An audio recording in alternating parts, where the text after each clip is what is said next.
오늘 이제 중세교회사 마지막 시간입니다. 중세교회 마지막 시간. 종교개혁의 선진들 4명에 대해서 살펴봅니다. 와일도파, 얀 후스, 위클리프, 기보나놀, 사보나놀라. 라는 이 4명에 대해서 우리가 오늘 좀 살펴보고자 합니다. 오늘 이 11장의 말씀을, 이거를 이제 말씀을 강의하려면 시간이 오래 걸립니다. 오래 걸리지만 핵심을 말씀드린다면, 이 두 증인과 같은 믿음의 선배들은 어느 시대나 하나님께서 허락을 하셨습니다.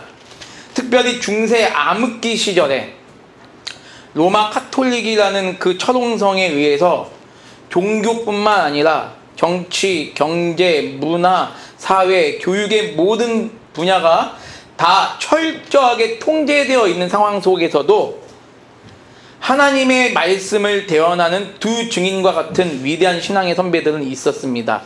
우리가 교회 역사를 통해서 보일 수 있는 것은 뭐냐면, 아무리 흑암같이 어두운 시대라 할지라도 두 증인과 같은 하나님의 백성들은 있었습니다.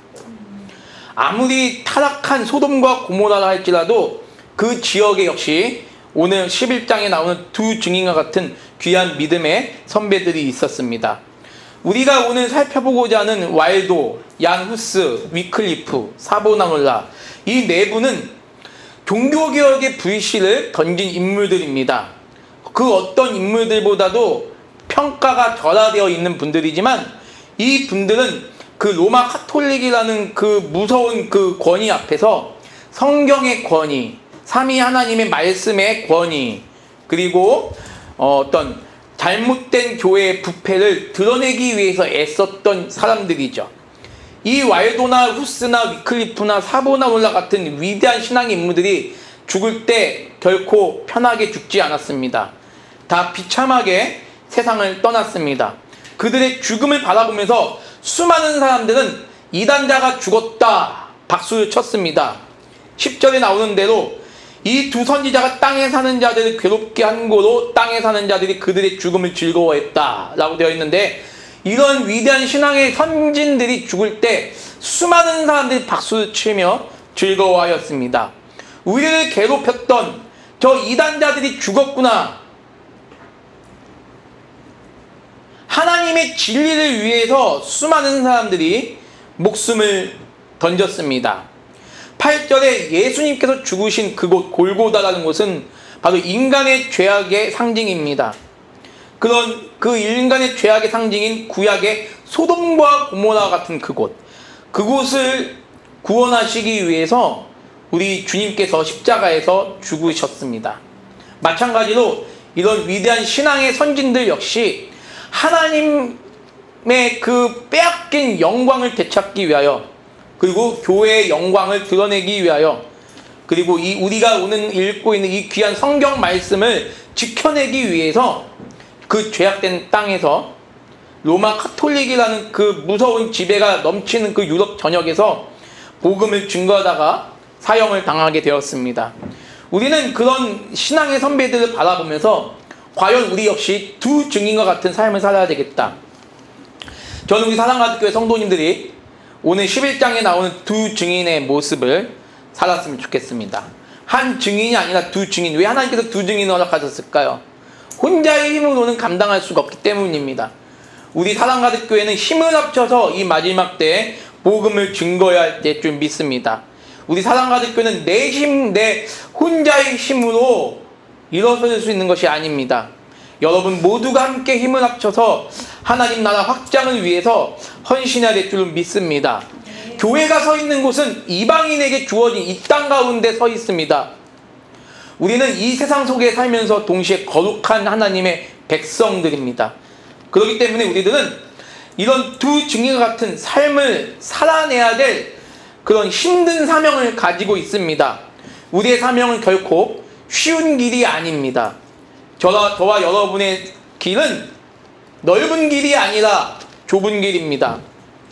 이 두 증인의 삶처럼 때로는 우리가 승리하는 길을 걸어갈 수도 있지만, 분명히 우리 기독교 신앙은 순교의 신앙입니다. 이 순교의 신앙을 우리가 늘 기반으로 하여서 이 두 증인과 같이 누가 지금의 시대에 누가 총칼로 우리를 예수님 믿는다고 복음을 증거한다고 하나님의 말씀 믿는다고 죽이진 않겠지만 영적으로 저와 여러분은 이미 순교자의 길을 걷고 있습니다. 이런 두 증인의 삶을 우리가 늘 본받아서 우리가 그런 믿음의 길을 걸어갈 수 있는 우리 은혜 성도님들 모두가 되시기를 간절히 소망합니다. 사탄은 7절에 나오는 대로 무적행으로부터 올라와서 하나님의 택한 백성들을 죽이려고 안간힘을 쓸 것입니다. 결국에 이 11장에 보니까 두 증인은 비참하게 죽임을 당합니다. 그리고 사탄을 따르는 많은 사람들이 이 두 증인의 생명에 대해서, 생명을 잃은 것에 대해서 너무나 기뻐하고 너무나 즐거워하는 모습을 보게 됩니다. 그리고 그들의 시체가, 두 증인의 시체가 9절을 보니까 백성들과 족속과 방언과 나라 중에서 시체가 장사를 지내지 못하게 만듭니다. 그만큼 비참하게 두 증인은 그 시체가 썩어지고 훼손되는 동안 아무도 장사하지 않아요. 오히려 그 시체를 보면서 즐거워합니다. 저와 여러분의 삶도 마찬가지입니다. 우리 성도의 삶은 세상에서 어찌 보면 복음이라는 것으로 말미암아 결코 환영받지 못하는 삶을 살아갈 수도 있습니다. 우리는 그것을 견뎌내야 될 줄 믿습니다. 그것을 견뎌낼 수 있는 믿음 주시옵소서.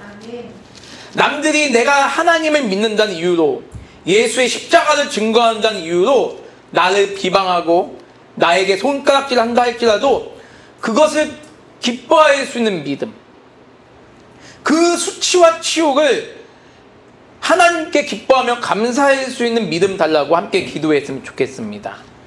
이 두 증인의 삶이 저와 여러분의 삶이 되시기를 간절히 소망합니다. 오늘 우리가 바라보는 이 종교개혁의 선진들, 솔직히 한 분 한 분을 살펴본다는 것이 너무 짧은 시간이지만, 이제 다음 주부터 이제 종교개혁사로 들어가겠지만, 이 한 분 한 분을 그때마다 또 살피겠지만, 이러한 그러니까 지금 종교개혁사가 아니거든요. 중세시대 인물들입니다. 카톨릭이라는 그 철옹성이 있는 그 시대에 활동했던 인물들인데, 이 인물들의 모습을 바라보면서 지금 저들의 절박했던 저 상황이 저와 여러분이 살고 있는 지금 이 시대의 현실이 아닌가라는 생각이 듭니다. 그래서 한 분 한 분을 다 이게 솔직히 논문을 써도 이게 참 양이 많은데요. 이걸 4명을 한꺼번에 보려면 시간이 이제 많이 걸리겠지만, 오늘은 특별히 아주 핵심적인 것들만 저와 여러분들이 함께 나누는 그런 귀한 시간이 되었으면 좋겠습니다. 여러분께서는 왈도에 대해서는 왈도에 대해서는 나는 처음이다 한번 손들어 보시죠. 왈도라는 사람의 이름을 난 처음으로 들어봤다 한번 손들어 보시죠. 부끄러울 거 없습니다. 한번 들어보시죠. 예, 우리 한 분. 자, 나는 얀 후스에 대해서 처음 들어봤다. 한번 손들어 보시죠. 후스는 다 들어보셨나요? 위클리프라는 분에 대해서 나는 처음 들어봤다. 손들어 보시죠. 위클리프. 예, 한 분. 각각의 한 분씩 있네요. 사보나롤라라는 분에 대해서 처음 들어봤다. 한번 손들어 보시죠. 예, 또 한 분. 3분이 총 손을 들어주셨는데, 좋습니다. 오늘 우리는 이것이 이제 우리의 과제라고 생각이 들어요. 우리는 종교개혁하면 어떤 사람의 이름 많이 들어보죠? 루터, 칼빈 루터, 그쵸? 존 낙스 좋죠. 존 낙스까지 들으시면 아주 또 좀 더 깊이가 있는 분인데, 이 4분 말고도 수많은 중세의 아주 위대한 신앙의 인물들이 계세요. 뭐 특별히 여성들이 참 많이 있는데, 오늘 특별히 남자 4명에 대해서 보게 되는데, 이런 분들이 있었기에 그러한 여러분이 너무나 잘 알고 있는 낙스나 칼빈이나 루터와 같은 사람들이 활동할 수 있었던 겁니다. 이런 분들이 없었다면 하나님께서는 참 귀한 신앙의 인물들을 우리에게 보여주세요. 우리가 이제 개혁신앙의 교리를 얘기할 때 수많은 종교개혁자들의 그 교리가 일치되는 그 선이 있어요. 일치되는 그 선이 있는데, 안타까운 건 뭐냐면 지금 우리가 오늘 보고자 하는 이 4분이 그것의 시초입니다. 근데 우리는 이거에 대해서 너무 몰라요. 왜 한국교회에서는 왜 이것을 제대로 안 가르쳐 줄까? 라는 생각을 저는 해보게 됩니다. 저는 오늘 여러분들이 이 네 분에 대해서는 확실하게 핵심은 확실하게 짚고 넘어가셨으면 좋겠어요. 핵심하게 짚고 넘어가고 와일도, 후스, 위클리프, 사보나놀라가 이게 시기적으로 차례대로 제가 이렇게 적은 거거든요. 시기적으로 차례대로 적은 건데 한번 좀 보도록 할게요. 저는 이 와일도라는 분은 와일도는 어떤 사람이냐? 와일도는 성경을 사랑한 인물이다라고 핵심을 제가 한번 정해봤습니다. 중세 시대 때 가장 이름이 있는, 그러니까 어떤 고유 이름이 있는 사람으로서는 와일도가 처음이에요. 1호입니다. 이분이 가장 먼저 개혁 신학을 가진 인물로 역사에서는 소개가 되어집니다. 따라서 와일도, 그러면 와일도 이전에도 분명히 이러한 개혁 신앙과 관련된 삶을 살았던 분들이 있죠. 근데 그분들의 이름이 역사에 기록이 되어 있지 않습니다. 수많은 인물들이 많아요. 존 폭스의 순교자 열전에 보면 초대교회부터 중세교회 그 종교개혁 당시에 얼마나 많은 그런 순교자들이 있었는지 모릅니다. 그들의 이름을 다 거론하려면 무려 1억 명이 넘는 수많은 사람들이 있다는 거예요. 종교개혁 신앙을 지켜내기 위해서 1억 명이 넘는 수많은 사람들이 죽음을 무릅쓰고 자신의 신앙을 지켜나갔다는 거예요. 저는 여러분들이 이 부분에 대해서 눈물을 흘리실 수 있었으면 좋겠어요. 저는 이런 내용들을 라은성 교수님이나 여러 교수님들이 들을 때마다 참 감동이 됩니다. 어떻게 보면 우리는 너무나 몰라요. 우리는 칼빈과 루터밖에 몰라요. 기껏해야 낙스, 쯔빙글리 이 정도밖에 몰라요. 근데 이미 그 루터나 칼빈이나 쯔빙글리가 태어나기 이미 300~400년 전부터 수많은 개혁신앙을 지켜냈던 신앙의 선배들이 있었다는 사실이에요. 그렇기 때문에 우리는 그 수많은 사람들도 이름이 알려져 있지 않은 그 수많은 사람들을 맨 앞에 제일 먼저 이름이 알려진 와일도로 인하여 와일도파라고 이름을 붙이고 있습니다. 그러니까 와일도파 중에는 와일도를 모르는 사람들도 있다는 얘기예요. 그렇지만 와일도를 중심으로 유럽에 성경을 사랑하고 성경을 번역하기 위해서 헌신했던 수많은 사람들이 있었다는 겁니다. 근데 이제 통상적으로는 와일도파라는 건 뭐냐면 와일도라는 사람의 가르침을 따른 후세 인물들이다. 그래서 와일도파라고 했을 때 역사에서는 18세기까지 와일도파가 존재했다고 얘기를 해요. 18세기까지. 와일도는 12세기 인물인데요. 무려 500년 이후까지도 역사에서는 와일도파가 존재했었다고 얘기를 해요. 그럼 보세요. 얼마나 많은 사람들이 와일도의 정신을 따라서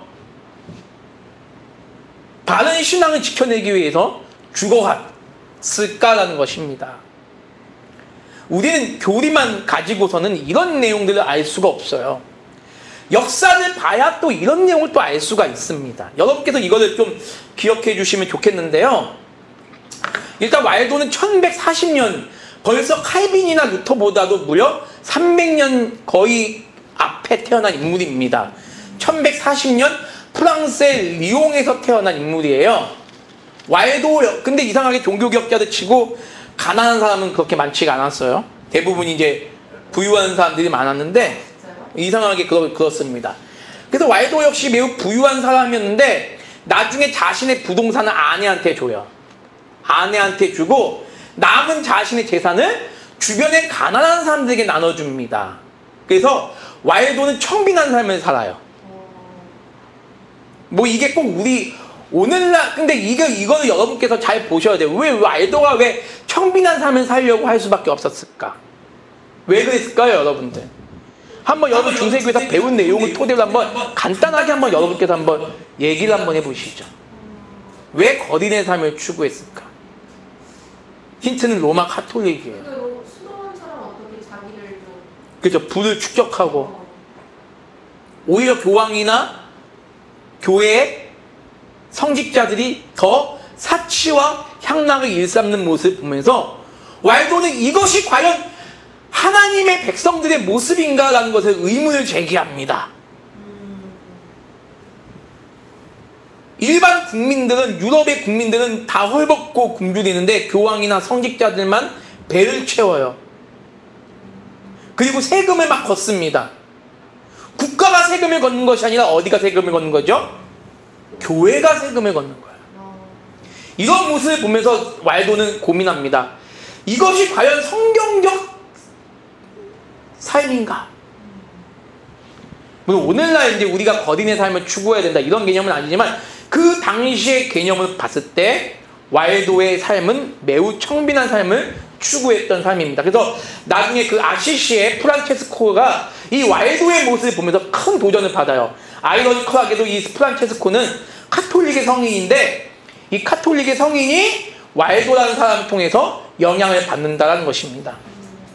왈도의 청렴한 삶을 보면서 수많은 사람들이 모이게 돼요.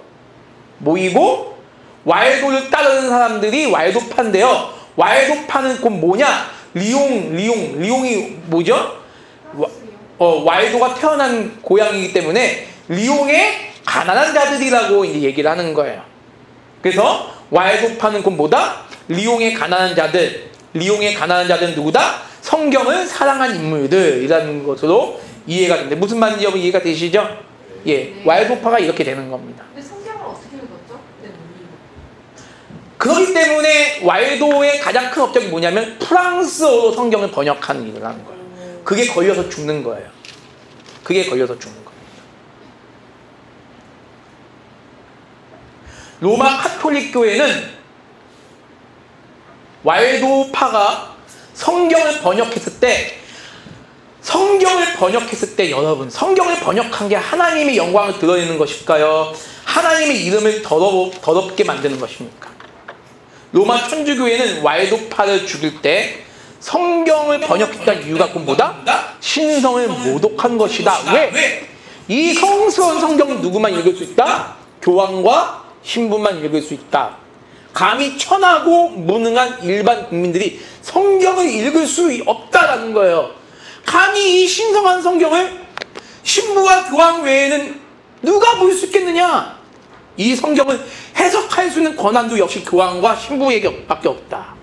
근데 왈도는 모든 사람들이 특별히 가난하고 소외당한 그 사람들이 누구나 마음껏 자기 나라 말로 성경을 읽을 수 있도록 프랑스 말로 번역을 합니다.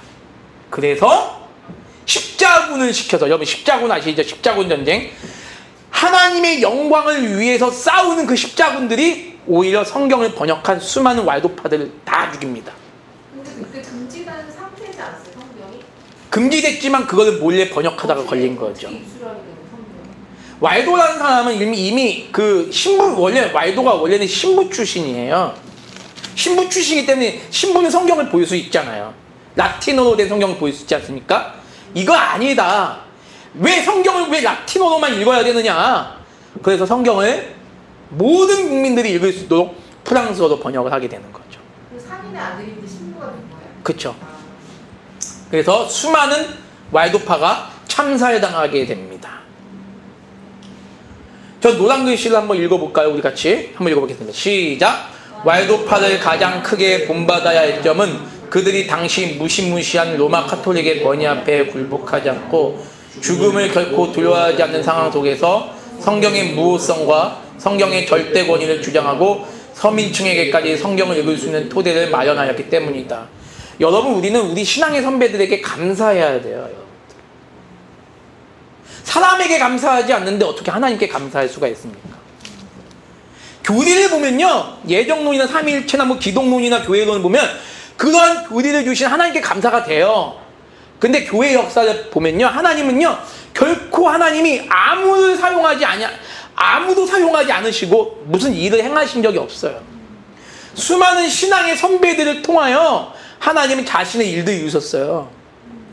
저는 지금도 우리 뒤에 우리 권사님이 앉아 계시는데 권사님께 감사하는 게 뭐냐? 그리고 우리 뒤에 저기 사모님이 계시는데 사모님한테 또 감사하는 게 뭐냐? 이 시간에 우리 성도님들이 예배 드릴 수 있도록 아이들과 함께 놀아주는 게 감사한 거잖아요. 그렇잖아요. 우리 성도님들이 예배 드릴 때 여러분의 자녀들과 놀아주고 계신다는 거예요. 감사라는 건요, 아주 사소한 것에서부터 감사가 되죠. 우리는 이런 우리는 인물들에게 감사하지 않는다면요, 우리는 우리의 신앙의 소중함을 안다는 건 제가 봤을 때 거짓입니다. 이러한 인물들이 있었기 때문에 우리말로 성경을 우리가 볼 수 있는 거예요. 만약에 이런 인물이 없었다면 우리는 지금도 성경을 라틴어로 읽어야 돼요. 맨날 라틴어로. 목사님 이게 무슨 뜻이에요? 저도 몰라요. 그냥 위에서 알려준 대로 저는 설교하는 겁니다. 성당은 지금도 각 뭐예요? 교구에서 내려진 것만 설교를 하게 돼 있어요. 설교를 내가 내 마음대로 할 수가 없어요. 청계성당, 포일동성당, 의왕, 이쪽 수원교구잖아요. 안양, 의왕, 과천, 수원, 화성, 평택은 수원교구예요. 천주교. 제가 사는 부천은 인천교구입니다. 그럼 교구마다 성경 말씀이 달라요. 교구마다 성경 말씀, 그럼 그 지역에 있는 성당이 한 20개다. 그 20개 성당 다 똑같은 설교만 하게 돼 있어요. 설교도 20분도 안 해요. 그러면 그것만, 성당은요, 성경도 안 찾습니다. 제가 성당을 여러 번 가봤는데요. 성당은 성경 안 찾아요. 그럼 신부가 설교 준비를 안 해요? 그냥 그거 보고 묵상하고 자기가 자기 말로 이제 해석을 하는 거예요. 그럼 성경 연구를 안 할까? 그렇죠. 안 하죠. 아니, 하는데, 우리처럼 설교 준비를 이렇게, 목사님처럼 설교 준비를 밤잠 설치면서 하지는 않는다는 거예요. 늘 목요일날 저녁에 설교가 내려오니까. 그럼 그게 뭡니까, 여러분?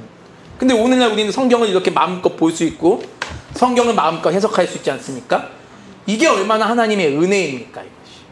근데 이런 신앙의 인물들이 있었기 때문에 이런 일들이 가능하다는 거예요. 근데 우리는 너무 몰라요. 삼위일체론, 예정론, 어느 날 갑자기 뚝 떨어진 줄 아는 분들이 너무 많아요. 아니요. 이것을 정립하기 위해서 이미 칼빈 이전부터 수많은 신앙의 선진들이 죽음을 각오하고 그 내용을 기술했던 것들을 우리는 보게 됩니다. 한번 볼게요. 왈도파의 신앙의 모습을 한번 보겠습니다. 매우 청빈한 삶. 근데 저는 이 부분에 대해서 우리 한국 기독교회가 조금은 이제 본받아야 될 부분이 있다고 생각해요. 물론 돈은 좋은 거고 자본도 매우 중요하지만 교회가 그러니까 너무 물질 만능주의에 사로잡힌 교회들이 너무나 많이 있다 라는 생각을 하게 됩니다. 우리 교회가 이런 부분에 대해서는 한번 생각해 볼 필요가 있겠다는 사람이 들어요. 물론 그 시대의 배경이 이랬기 때문에 그렇겠지만 아무튼 왈도파는 매우 청빈한 삶을 살았던 인물들입니다. 그리고 이들은 부패한 로마 가톨릭 교회의 가르침에 속하지 않기에 숨어서 지냈어요. 여러분 신앙 때문에 여러분 그 산속에 숨어서 먹을 것도 제대로 나오지 않는 산속에 숨어서 여러분의 신앙을 지킨다는 것이 쉬운 일입니까? 결코 쉬운 일이 아니에요. 이들은 아프스 산의 깊은 골짜기에서 자신들의 신앙을 끝까지 지켜나갑니다. 성경 말씀을 신앙의 근원으로 여긴 인물들이죠. 동시에 그들에게 있어서 복음 전파는 목숨보다도 더 귀한 사명이었다라는 점입니다. 그리고 그 신앙으로 인해서 처절하게 핍박받고 죽어갔던 인물들이 바로 누구냐? 바로 왈도파다라는 사실이에요.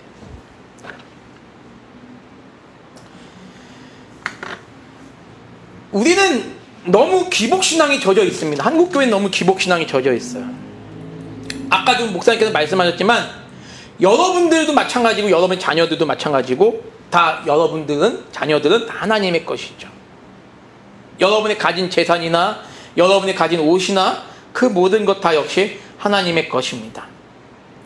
그런 믿음만이 우리를 이런 왈도파와 같은 삶의 자세로 우리를 초대할 수 있다라는 것이죠. 물론 왈도파가 반드시 맞다라고 할 수 없어요. 이제 좀 이따 이들의 신앙 고백을 볼 건데요. 이들의 신앙이 무조건 다 맞는 건 아닙니다. 하지만 우리가 따라가야 될 부분들이 참 많다라는 사실을 보게 돼요. 왈도파 신앙 고백서입니다. 처음 보시죠? 왈도파 신앙 고백서. 한번 읽어보겠습니다. 시작!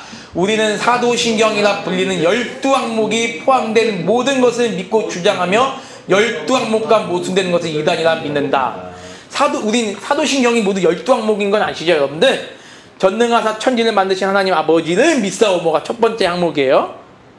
그렇게 여기 하나하나 한번 보세요. 12개가 딱 떨어집니다. 12항목이 아닌 건 다 이단이라는 거예요. 우리는 한 분 하나님 성부 성자 성령을 믿는다. 이미 칼빈 루터 이전에 300년 전에 이미 왈도파에게는 어떤 신앙이 있었죠? 삼위일체 신앙이 있었어요. 3번 읽어볼게요. 시작. 우리는 성경책을 거룩한 정경이라 인정한다. 이 말 속에는 뭐냐? 천주교의 외경은 우리는 인정하지 않는다 라는 것이죠. 그러니까 천주교인들이 당시 그 무시무시한 권력을 지닌 천주교인들에게 이들은 완전히 죽음, 너네들은 죽었다예요. 이거는 4번 읽을게요. 시작. 성경책들은 우리에게 한 분 하나님 즉 전능하시고 지혜가 아니 없으시고 무한히 선하시며 선하심으로 모든 만물을 창조하신 분이심을 믿는다. 우리의 신앙과 일치하죠. 5번째 읽어볼게요. 시작. 하나님은 자신의 선하심으로 세상과 사람을 창조하셨지만 사탄의 적개심과 불순종에 의해 타락하게 되고 죄가 세상에 들어왔으며 아담 안에서 우린 범죄자가 되었다. 6번 시작. 율법을 받은 조상들에게 그리스도를 약속하셨다. 그리고 그분은 율법을 완성하셨다. 이 율법에 대한 개념도 칼빈보다도 훨씬 이미 왈도파에겐 있었던 것이죠. 7번 읽어볼게요. 시작. 우리에게는 어떠한 선도 없지만 진실하신 그리스도는 우리에게 당신의 사랑과 은혜를 보여주셨다. 여기까지는 다들 우리가 받는 내용이죠. 8번 읽어볼게요. 시작. 예수 그리스도 외에 우리와 성부 하나님 사이에 어떠한 중보자나 변호자가 절대 없음을 확신한다. 이건 8번의 천주교의 어떤 사상과 배격되는 내용입니까? 그래서 중보자는 성모 마리아 그리고 여러 성인들과 관련된 내용과 완전히 배격된 내용이죠. 9번 읽어볼게요. 시작. 우리는 천국과 지옥을 믿는다. 연옥은 배격한다. 야, 이게 제일 중요한 거예요. 당시 천주교의 그 연옥 사상을 배격한다는 건 곧 이들은 곧 나는 죽었다라는 겁니다. 죽음을 각오하고 이런 왈도파 신앙 고백을 만든 거예요. 10번 읽어볼게요. 종교적 목적으로 인간이 만든 모든 가공물들을 하나님 앞에서 언급할 수 없는 혐오스러운 것도 여긴다. 축일, 춘일, 전야, 절기, 그리고 자신의 몸을 학대하는 것, 미사를 혐오한다. 이들은 오늘날 우리 개신교에서 다 하고 있는 그런 뭐 부활절이나 성탄절 이런 것들을 혐오한다는 것, 미사까지도 혐오한다는 것, 자신의 몸을 학대하는 것, 고행을 해야 구원의 길에 오를 수 있다. 이 모든 것들을 다 혐오한다는 겁니다. 이미 900년 전에 이미 이런 인물들이 있었다는 거예요. 11번 읽어볼게요. 11번 시작. 고해 성사는 하나님의 권한을 월권하는 것이다. 여러분 여기 기가 막힌 내용이 있어요. 기가 막힌 내용이 있습니다.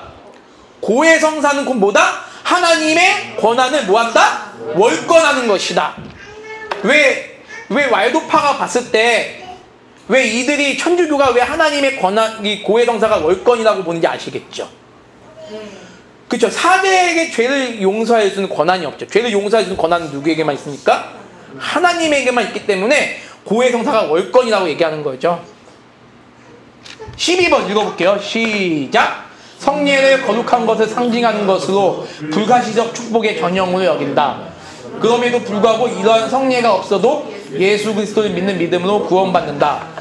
세례를 안 받아도 성찬에 참여하지 않았어도 구원을 받는다. 근데 천주교는 세례받지 않으면 어떻게 된다? 지옥 간다는 거예요. 천주교는. 그리고 미사에 참석하지 않으면 뭐한다? 지옥 간다는 거예요. 근데 우리는 아니에요. 이런 믿음이 이들에게 있었다는 겁니다. 자, 13번 읽어볼게요. 시작.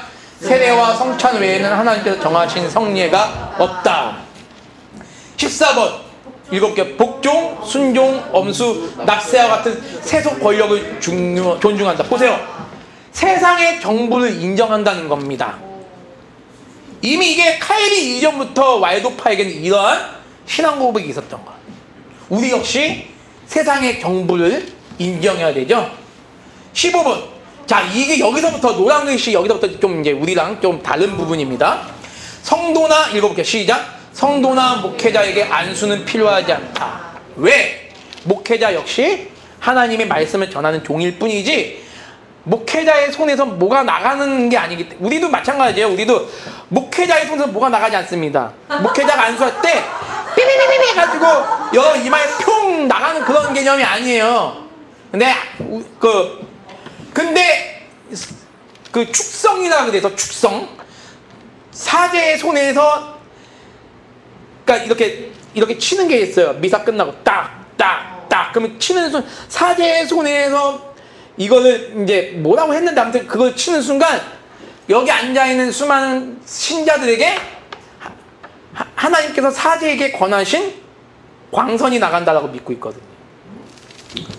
근데 잘못된 거다. 근데 안수가 필요하지 않다. 이 부분은 조금 우리는 한번 고민해 볼 필요가 있어요. 그건 안수까지 말하는 거죠. 뭐 장로 안수나. 근데 우리는 그걸 상징적으로 보는 것인데 이분들은 아예 그거를 하지 말아야 된다. 그렇죠. 이미 그런 어떤 시대적인 배경을 보면서 우리가 보면 좀 이해가 되겠죠. 16번 읽어볼게요. 시작. 금식을 위해 시간을 정하는 것은 바람직하지 않다.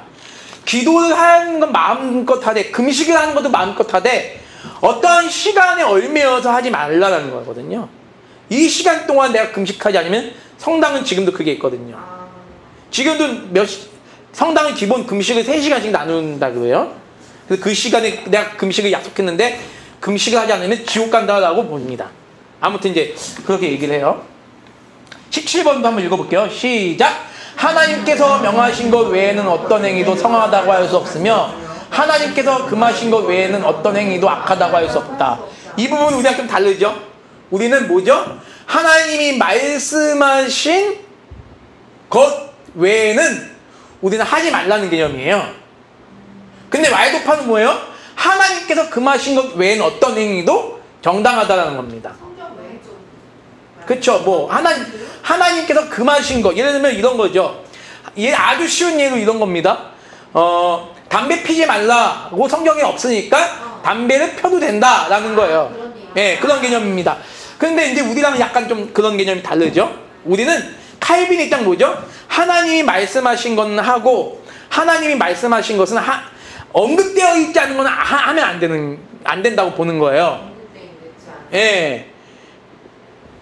이게 뭐 적정과 절대의 원리랑 약간 조금 개념이 다른 부분입니다. 성경이 말하는 부분에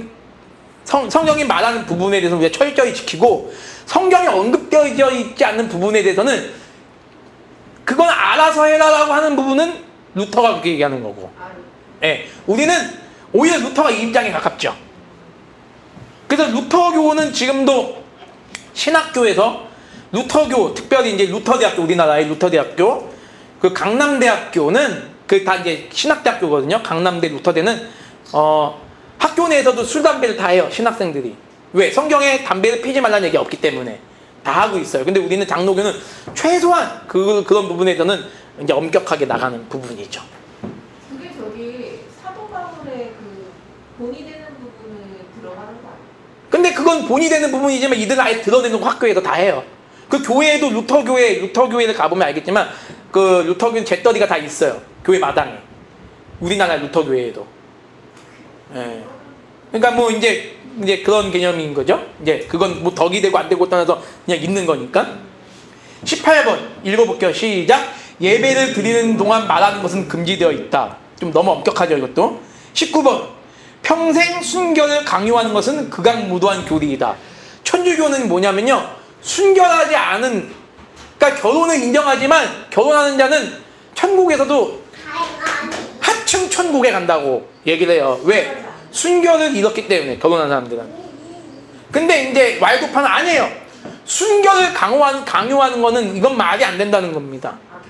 결혼한 부부에 대해서 순결을 강요하는 거는 극악무도한 교리이다 라고 얘기를 하는 거죠. 20번. 이건 우리랑 아주 똑같죠. 예정론이 벌써 있어요. 읽어볼게요. 시작. 하나님께서는 세상이 창조되기 전에 구원받을 자들을 미리 정하셨다. 이거는 이제 아주 우리와 일치된 내용이죠. 21번. 이거는 좀 또 상황이 다르죠. 시작. 목회자는 가족의 안녕을 위해 일해서는 안 된다. 이거는 이제 우리랑 목회자는 무조건 청빈하게 살아야 된다는 거예요. 굶어 죽는 한이 있더라도 청빈하게 살라. 이게 왈도파의 신앙 고백입니다. 아무튼 이렇게 또 있고요. 22번 읽어볼게요. 시작. 마태복음 5장의 말씀을 위배되지 않는 한 하나님의 이름으로 맹세할 수 있다. 여기는 오히려 하나님의 이름으로 맹세할 수 있다라고 얘기를 해요. 마태복음 5장이 위배되지만 않는다면. 23번 시작. 원수에게 복수하는 것은 기독교인이 해서는 안 된다. 24번 고리대금은 매우 사악한 것이다. 25번 하나님의 말씀에 시중하는 목회자는 교회에 명하지 않는 이상 여기저기 다니면서 설교해서는 안 된다. 이것도 이제 좀 상황을 좀 봐야 되겠죠. 26번 목회자도 사람인즉 늘 깨어 기도해야 한다. 이것이 왈도파 신앙고백 26항입니다. 절대는 여기저기 다닐 만하지가 않았을 것 같아요. 뭐 그런데 아무튼 그런 개념으로 이제 이렇게 이제 얘기를 하는데, 왈도파 신앙고백 처음 보셨죠? 근데 예. 생각보다 수준이 높네요. 예, 아주 수준이 높은 거죠. 예, 높은 아주 신앙고백이죠. 근데 우리는 왈도파 신앙고백이 아마 거의 모르실 거예요. 거의 모르는데 저와 여러분은 오늘 알게 된 겁니다. 예, 한번 또 볼게요. 왈도파 그리스도인들 한번 읽어볼게요. 시작. 중세 암흑시대에 복음의 진리를 전했던 그리스도인들, 그들은 로마 가톨릭의 혹독한 핍박에도 굴하지 않고 자신의 모든 것을 잃어가면서 복음을 증거했다. 대단한 인물들이죠. 물론 우리랑 다른 부분도 있지만 분명히 귀한 신앙의 선진들입니다. 이해가 되시죠? 네. 예, 아주 귀한 신앙의 선진들입니다. 왈도파는 성경을 사랑했던 인물이에요.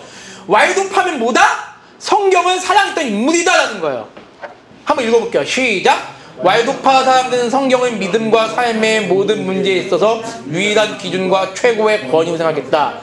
그래서 성경을 보급하려고 필사하는 일에도 열정적이었다. 그 시대에는 인쇄술이 없었습니다. 인쇄술이 없는 상황 속에서 성경을 필사해서 가난하고 소외된 자들을 위해서 다 나눠준 거예요. 공짜로 다 나눠준 거예요. 대가를 바라지 않고. 이분들의 열심이 있었기 때문에 저는 우리가 오늘날 이렇게 성경을 우리가 마음껏 사서 읽을 수 있다는 거예요. 이거를 전혀 무시할 수가 없어요. 하나님께서 이렇게 귀한 신앙의 선진들을 통해서 우리에게 신앙의 자유를 허락해 주셨다는 사실을 알 수가 있습니다. 이게 죽창에 꽂혀서 순교당하는 왈도파의 모습이에요. 얼마나 많은 사람, 진짜 보세요. 이렇게 꽂혀서 죽어요. 얼마나 많은 왈도파가 이렇게 비참하게 세상을 떠납니까?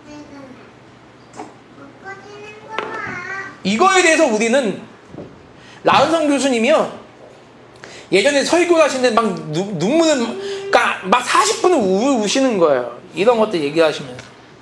근데 참 눈물 없이는 우리는 이 역사를 볼 수가 없습니다. 교회는 너무나, 우리의 신앙생활은 너무나 편해요. 피곤하면 교회 안 나오고 코로나 때문에 안 나오고, 이것이 아니라 이분들은 죽음을 각오하고 신앙을 지켰던 인물들입니다. 어쩌면 우리는 참 너무나 많은 빚을 지고 살아가는 사람들이에요. 두 번째, 위클리프라는 인물에 대해서 한번 보겠습니다. 이 위클리프는 그 다음 세대의 인물이에요. 1330년에 태어나서 1384년에 54살의 나이에 세상을 떠나는 분입니다. 위클리프는 여러분 이름 많이 들어보셨을 거예요.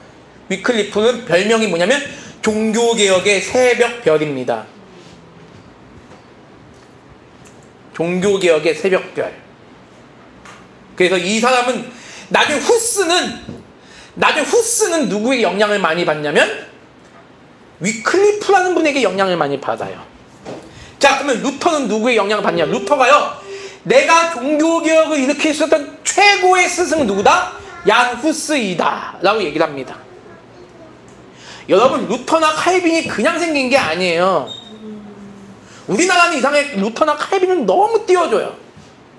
이런 훌륭한 인물들이 있었는데도 불구하고 마치 루터나 칼빈은 자기들 스스로가 그 종교개혁을 깨닫고 종교개혁을 일으킨 것처럼 오해하는 분들이 너무나 많이 있어요. 아니에요. 왈도나 이런 위클리프 같은 사람들이 있었기 때문에, 후스와 같은 인물들이 있었기 때문에 그런 사람들이 빛을 보는 거예요. 이 위클리프는 자신의 나이 18살에 흑사병, 오늘 하면 코로나와 같은 상황이죠. 그때는 의학도 발달되지 않았잖아요. 흑사병 하면 마귀에 의해서 전염된다라는 그런 미신에 있었던 사람들인데, 이 사람들이, 그러니까 위클리프가 흑사병을 보면서 뭘, 인간에 대한 회의심을 느끼, 아, 인간은 아무것도 아니구나. 인간은 정말 그냥 먼지와 같은 존재이다라는 사실을 깨닫게 되고, 근데 이런 위클리프조차도 흑사병을 보면서 요한계시록의 종말이 오게 될 거라고 믿었던 사람이긴 해요. 예, 이미. 지금도 그런 분들이 많이 있어요. 이 코로나가 이제 세상의 종말이다. 근데 이미 이때도, 이미 700년 전에도 이런 생각을 가졌던 분이 있다는 것이죠. 위클리프, 종교개혁의 불씨를 떨어뜨린 사람. 이후, 여기가 중요해요. 한번 읽어볼게요. 이후의 종교개혁자들 가운데 그의 영향을 받지 않은 사람이 거의 없었을 만큼 그는 종교개혁의 선구자였다. 오늘날 장로교회에서 칼빈에 대해서 연구를 해요. 그나마 합니다. 근데 위클리프에 대해서는 연구를 하지 않아요. 이게 교회 비극이라는 거예요. 이게. 그래서 여러분 역사 교회사를 아셔야 돼요. 교회사. 근데 신학교에서도 많이 안 다루세요? 거의 안 다루죠. 칼빈밖에 안 달아요. 루터밖에 안 달아요. 쯔빙글리밖에 안 달아요. 우리 한국 교회는 왜 그런지 모르겠어. 저는 진짜. 그런 거예요? 외국은 오히려 우리 학교에서 신학을 공부하러 외국 가신 분들은 이런 분들에 대해서 많이 연구를 하고 돌아와요. 그러면 한국 사람들한테 어떻게 배척을 받는지 아세요? 아, 쟤는 위클리프 전공자, 쟤는 뭐 블링거 전공자. 한국에 오면 오히려 배척을 받는다. 아니 왜 꼭 칼빈을 얘기해야 되냐고. 왜 꼭. 저는 그게 이해가 안 돼. 너무 안타까워요. 이런 훌륭한 분들을 연구하는. 이승구 교수님이 그런 말씀하신 적이 있어요. 아마 천국에서 위클리프나 후스는 칼빈 보면 질투심을 느낄 거다라고. 이제 장난 삼아서 얘기하신 거지만 그 말 뜻을 알아요. 무슨 말인지.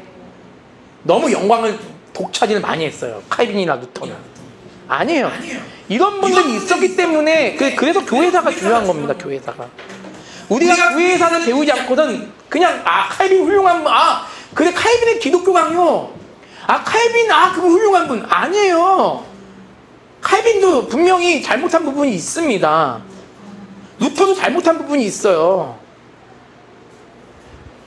우리는 그러니까 적어도 우리 사랑가족교 성도님들은 교회에 대한 역사에 대해서는 좀 잘 아셨으면 좋겠어요. 아멘. 예, 이게 되게 중요합니다, 여러분들. 이 위클리프는 어떤 사람이냐? 아까 와일도는 어떤 사람이냐? 와일도는 어느 나라 말로? 프랑스. 위클리프는 영국 말로 성경을 번역했던 인물이에요. 종교개혁자들에게 있어서 가장 핵심은 뭐냐면요, 성경을 번역하는 겁니다. 성경을 번역해서 부자나 가난한 자나 죄인이나 아닌 자나 모두가 다 평등하게 하나님 말씀을 읽을 수 있도록 도움 역할을 했던 사람들이 누구냐면 이런 종교개혁자들이에요. 그 위클리프 보세요. 뭐예요? 성직자들이 세속 권세를 지배하려고 하는 것은 여기도 나와요. 위클리프 역시 로마 천주교회가 교회 권세로 만족하냐고 아니하고 전 유럽을 다스리려고 한 거에 대해서 위클리프는 이건 성경적이 아니다. 분명히 국가의 권세와 교회의 권세는 구분되어져야 된다고 얘기하는 사람이 누구냐면 위클리프입니다. 그래서 여기서 정확하게 표현하잖아요. 세속 권세에서는 왕이 성직자보다 우세하다. 여러분 세속 권세에서 여러분 대통령이 높나요? 목사님이 높나요? 대통령이 높죠. 이거를 우리가 거역할 수 없는 부분이에요. 그러면 대통령이 그럼 교회를 지배할 수 있나요? 없나요? 없죠. 높아도 지배할 수 없는 거예요. 왜? 교회의 머리는 예수님이시고 각 교회의 치리권은 목사와 장로회이기 때문에 대통령이 아니에요. 구분이라고 하셔야죠. 분리보다는 구분이라는 표현이 낫죠. 여기도 똑같아요. 하도 로마 천주교회가 하도 부패가 많다 보니까 와일도나 위클리프나 뭐예요? 성직자는 청빈하게 살아야 돼. 막 착취하거든. 막 공산주의에서 막 착취하는 것처럼 국민들의 돈을 착취하는 게 뭐다? 교황이라는 거죠. 성경의 절대 무호성을 주장하고 교황 제도는 비성경적이고 수도원 제도 역시 한 수 더 떠요. 여기는 아예 왈도파보다 수도원 제도 역시 부패한 제도이다. 이렇게 얘기를 해버려요.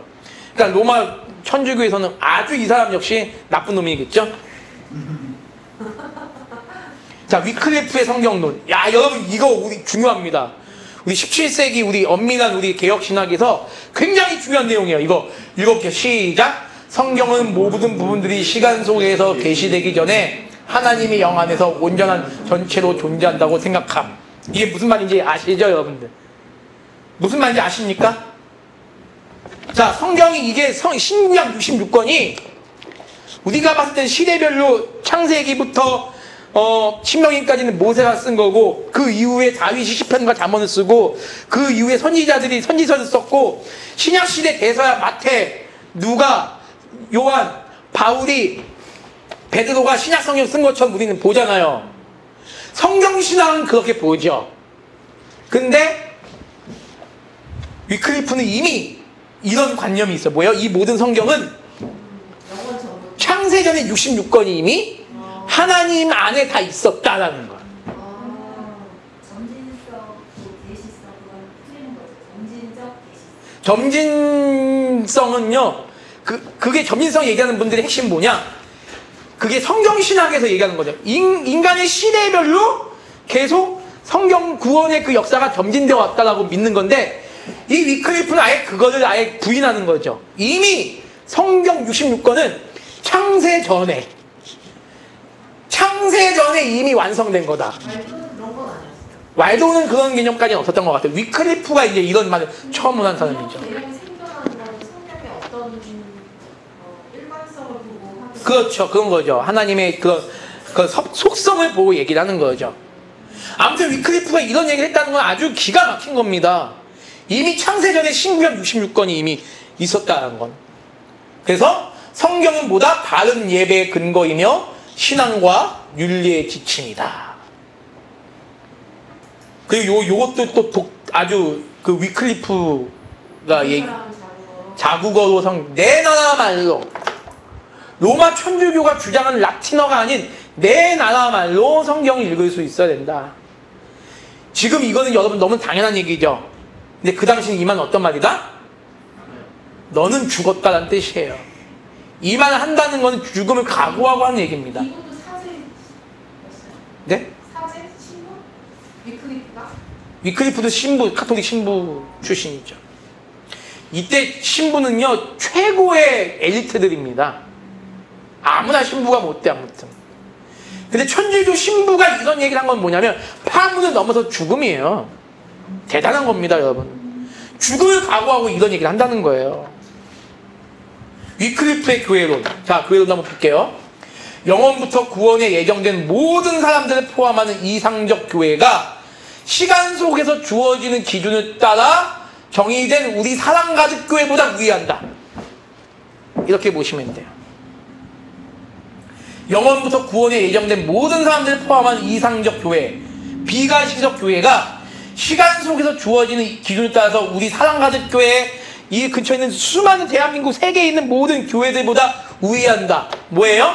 비가시적 교회가 가시적 교회보다 먼저다라는 얘기를 하는 거예요. 그럼 뭐예요? 그 말은 뭐예요? 이미 하나님에게는 택자가 이미 있다는 거죠. 네, 택자가 있다는 거죠. 그 다음 말 볼게요. 한번 읽어보세요. 시작. 보편교회는 오직 한 교회여 교회 밖에는 구원이 없다. 여러분 이런 얘기를 하는 거예요. 위클리프 여기 볼게요. 이것도 약간 우리랑 안 맞죠? 시작. 성직자는 세상의 재물을 포기해야 한다. 이렇게 할 때 성직자는 모든 면에서 자유롭게 복음을 전할 수 있다. 이거 역시 그 당시 상황을 보면 이해가 되죠. 근데 보편교회는 하나라는 건 이런 사랑 가득 교회나 다른 여러 교회를 통틀어서 말하는. 보편교회라는 건 뭐냐면요, 아직도 태어나지 않은 택자들과 지금 현재 살아있는 사람들 중에 아직 예수님 믿지 않는 사람들 중에 택자인 사람들, 그걸 다 포함해서 모든 교회는 오직 한 개밖에 없다라고 얘기해요. 과거나 미래 통틀어서. 그렇죠. 예. 여러분 주변에 불교 신자가 있다. 근데 그 불교 신자 택자인지 유기자인지 몰라요.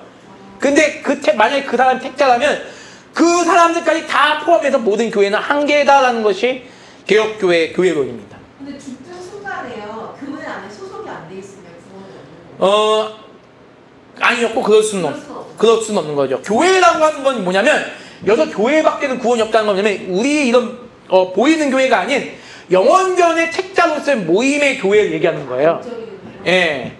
그러니까 근데 천주교가 말하는 교회밖에 구원이 없다는 건 뭐냐면 보이는 천주교회 내외에는 교회가 없다는 거예요. 예.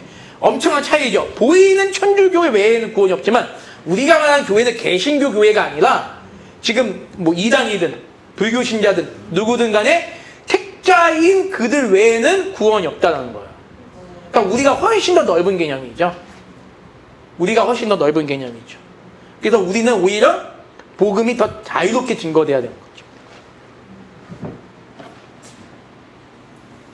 윗클리프의 성찬론을 보겠습니다. 로마 카톨릭 교회의 화채설은 뭐냐면 성찬 시행 후에 빵은 외적으로는 빵으로 보여도 그 본질은 완전히 사라지고 그리스도 몸을 대체된다. 뭐예요? 빵이 있어요. 로마 천주교에서 빵이 있어요. 여러분 천주교에서 지금 성찬한다고 생각하시면 됩니다. 빵이 있으면 이 빵은 그대로 있지만 이 빵은 그대로 이게 빵이에요. 이게 그대로 있지만 이 빵이 뭐가 된다고? 예수님의 몸처럼 된다는 게 천주교의 화채설입니다. 근데 위클리프는 이거에 반대예요. 뭐라고 얘기하죠? 비록 빵이 이렇게 본질이 빵이 이렇게 있다 할지라도 실제로는 빵이지만 영적으로 우리는 뭐예요? 영적으로 여기에 성령께서 임재하신다는 게 영적 임재설이거든요. 근데 위클리프는 그렇게 얘기하는 것이 아니라 위클리프는 성례하는 그 순간에 성찬과 세례를 베푸는 그 순간에 예수님이 빵에 들어간다라고 믿는 사람이에요. 이건 우리랑 좀 달라요. 그러니까 위클리프에 의하면 예수님이 성찬식 때 이 빵에 들어가신다는 거예요. 이거는 우리랑은 전혀 다른 개념이죠. 예수님이 빵 속에 들어간 여러분 자 이제 성찬식을 하겠습니다 했는데 이은정 이사님 먹는 그 순간에 예수님이 쏙 들어간 거예요 여기에. 그러니까 여러분 예수님 먹는 거예요. 이 개념은 우리랑은 전혀 맞지 않는 개념이죠. 뭐예요? 빵은 그대로 있지만 우리는 예수님 성령이 영적으로 이곳에 임재하신다는 개념. 실제로 예수님 여기 들어갈 수 없잖아요. 빵이 어디든 계시잖아요, 사실. 그렇죠. 그런 개념으로 우리는 보는 거예요. 그런 개념 보기 때문에 어떤 이 빵을 우리는 신성하게 여기지 않죠. 그치.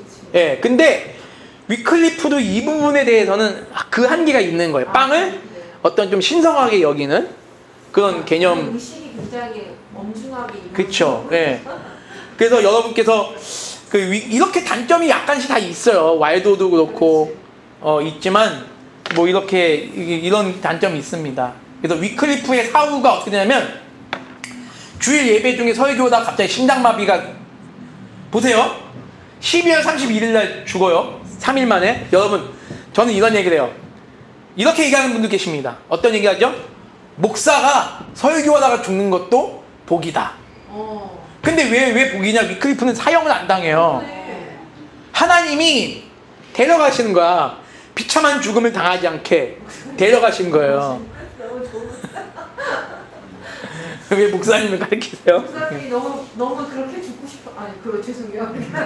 너무 그렇게. 좋죠. 예, 아니 근데 왜냐면 이때는 이게 공문이 잔인하잖아. 사실. 예. 근데 심장마비로 죽었어요. 복인 거예요, 위클리프에게는. 안 잡혀갔어요.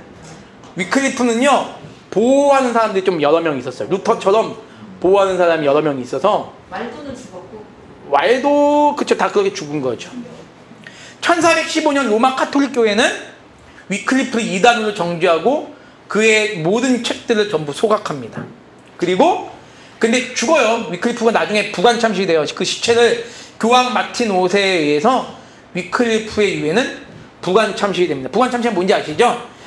시체를 파내서 뼈를 다 갈아버리는 거예요. 해골을. 예? 왜 그렇게 하는 거예요? 사형을 못 시켰으니까 뼈라도 없애버리자 해가지고 도끼로 다 찍어서 다 내리치는 거예요. 그래서 로마 천주교에서 위클리프를 이렇게 죽이게 됩니다.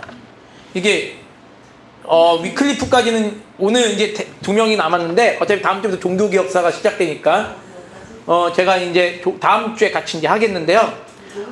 여러분 이런 거 보시면 어떻습니까? 우리는 제가 오늘 요한계시록 11장의 말씀 보면서 두 증인의 삶을 우리가 이런 신앙의 선배들처럼 우리가 이런 삶을 살아야 된다 라는 그런, 물론 이렇게 말하는 저 역시도 그런 어려움과 핍박의 시대가 온다면 두려울 것 같아요. 근데 이런 신앙의 역사를 보니까요, 이분들이 자신의 힘으로 순교당하는 분이 없는 것 같습니다. 톱으로 내 몸을 썬다? 아, 끔찍하죠.